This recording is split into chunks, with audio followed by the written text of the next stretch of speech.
Hi, and welcome to a reVerb Communications podcast we call The Message Gets Through. I'm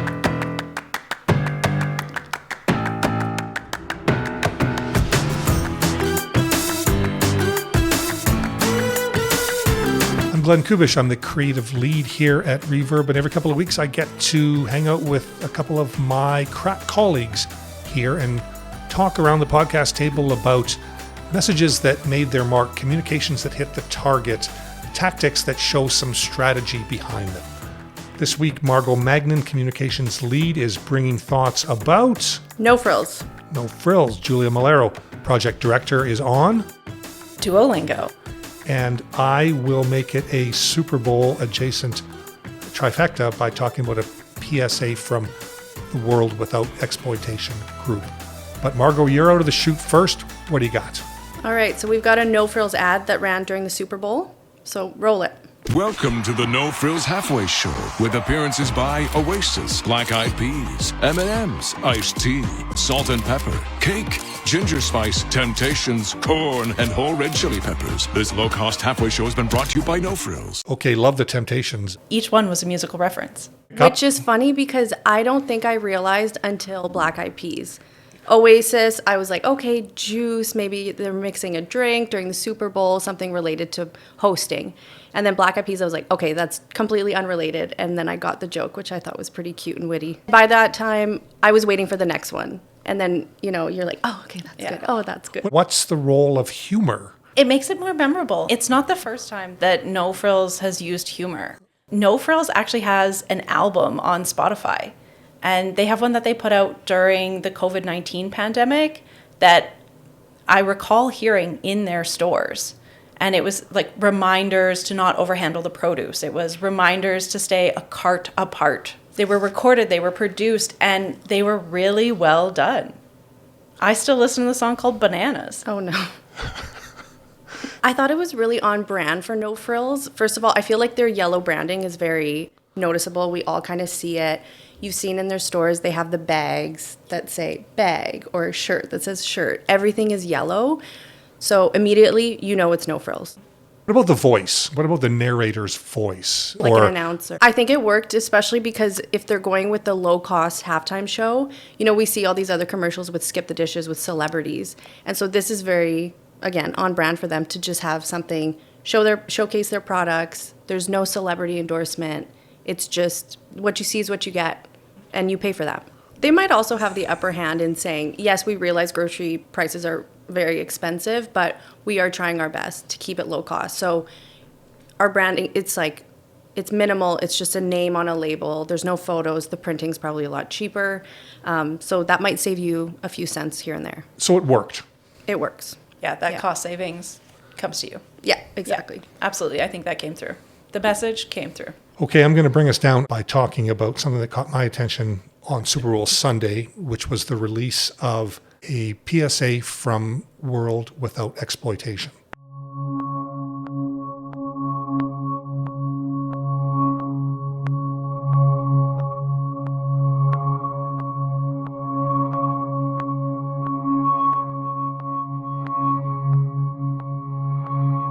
After years of being kept apart, we're standing together. Standing together. Because this girl deserves the truth. Because she deserves the truth. Because we all deserve the truth.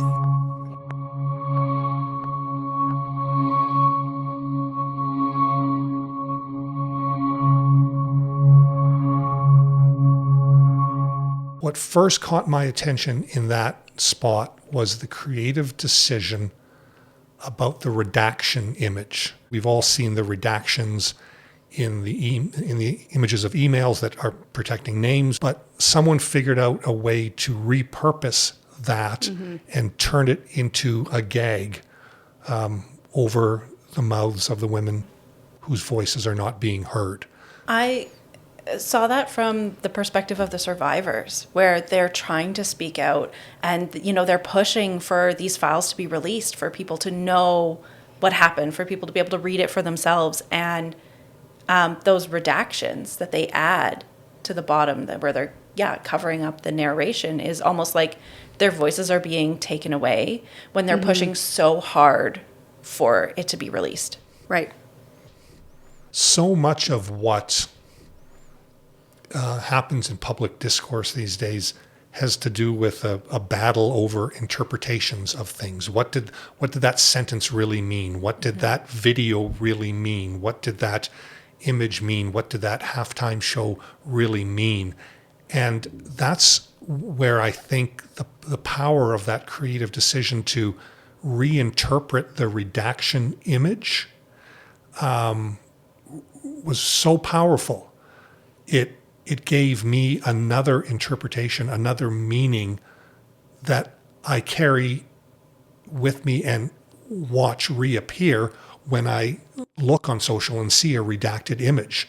Right. That battle over interpretations of things, they really leaned into and found a creative way to make something old new again. The other piece that stuck out to me is right at the end of the PSA where they've added that QR code. And like QR codes are really popular communications tactic. Like we want to include them on things so people can go online and get more information. I went to their website after watching this, and first thing across the top was, sign the petition. Now this PSA dropped on social. It did not appear during Super Bowl ads. Does something like that get swamped because there's so much media that's coming at people? Even though it didn't drop during the Super Bowl, there still seems to be a incentive to get that into the discussion on Super Bowl Sunday. Do you buy that? I do. I think Super Bowl Sunday, it's not just known for the game, it's known for such a huge day in advertising. And I think there are a lot of people who tune in to the game or they're watching online just to see the ads. They want to see what companies are putting out, what creative things are showing up.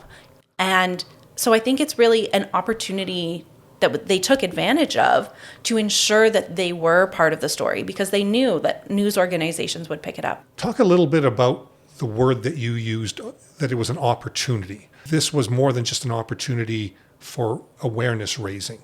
Oh, absolutely. So the opportunity really comes from that large audience of people who are paying attention to ads that come out in and around Super Bowl Sunday. So even if it's not the perfect target audience, like football fans may not exactly be the people who are going to sign this petition, but that doesn't mean that someone who's there for community, to enjoy the game with their family or their friends, they might be the right audience.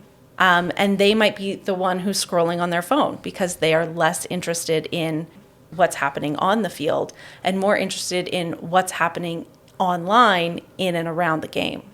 They know that people are on their phones regardless. Even if you're really into the game, you're on your phone scrolling X or on Instagram. People are talking about what they're seeing at the Super Bowl. And so for an ad to go out like that on X during the Super Bowl is actually, I think, a great tactic. Because at first I thought, I don't know, that's really bad timing. The views aren't going to be very high.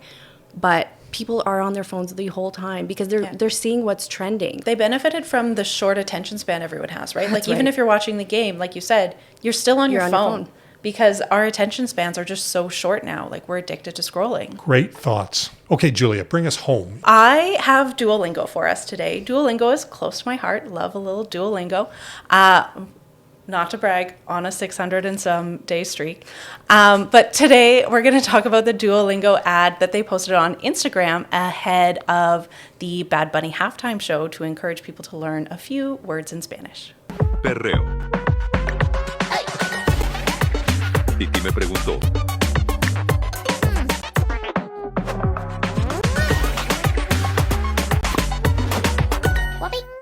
The two pieces in the ad were translations. So the first one was translating the word twerk, which, is also a dance move. So we're once again tying it back to the Super Bowl halftime show, anticipating there will be some twerking. And then the second one was that definition of the word. I'll have Margot say it because your accent was so nice. Pregunta. And that was, you had to sort of guess the answer there. It's, I'm pregnant, or Auntie asked me. Auntie asked me. And the correct answer to the question was Auntie asked me. Grade 10 Spanish, the teacher will tell you, Preguntas does not mean pregnant. It means question. And then, so I laughed. I was like, oh my gosh, anybody that would have this experience learning Spanish would understand. For me, it was the sound. So as someone who loves using Duolingo, those immediately popped out to me. That answer correct, answer incorrect.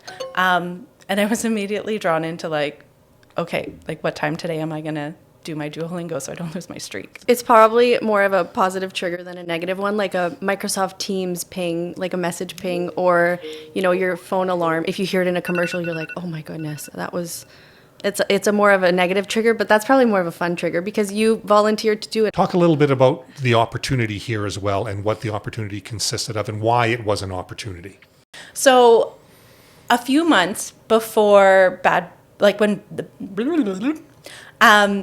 few months earlier, when Bad Bunny was announced as the Super Bowl halftime performance, he announced that he would be doing his whole performance in Spanish and said that everyone had 4 months to go ahead and learn Spanish.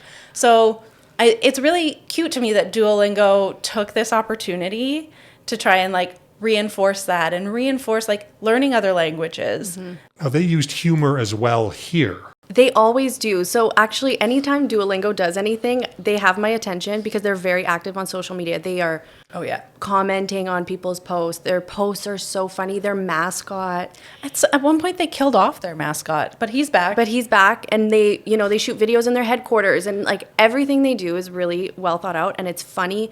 Some of it is kind of crass. Like it's good content. So anytime Duolingo pops up, they have my attention. I feel like we should clarify. She's learning Italian, not Spanish.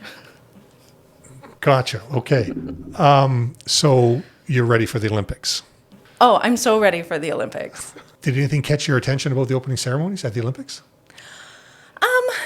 You know what? Bits and pieces of it caught my attention. I really liked how much they focused in on community. Right. Yeah. Which was Bad Bunny's theme too. It was. I love the part where the announcer or the presenter came to the lectern and her mic failed. Did you see that?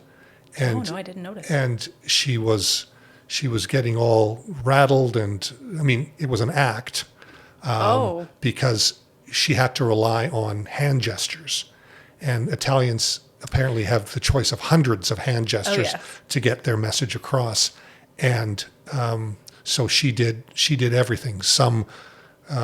She asked for a coffee. She sent someone away. She swore at someone. She thanked someone, all with her hands. I thought it was a brilliant move. And then a little humor at the end when an engineer came on stage and told her that she just didn't have her on button on. Oh, that's cute. And then when she knew she had her mic, she just said, "Welcome to Italy." So I thought that was... that's really sweet. I love that. And suggestion for Duolingo, if you're watching, let's add gestures. Oh, let's add gestures into the app as a new great lesson. recommendation. How would that work? How would that work? You'd have to use like the video call feature of the app, but you could practice some of the gestures. Yeah, like a little icon showing you how to do it. Yeah. Well, okay. Thank you very much, Margot. Thank you, No Frills. Thank you to World Without Exploitation. Julia, thank you. Gracias, Duolingo. Muchísimas gracias, Bad Bunny.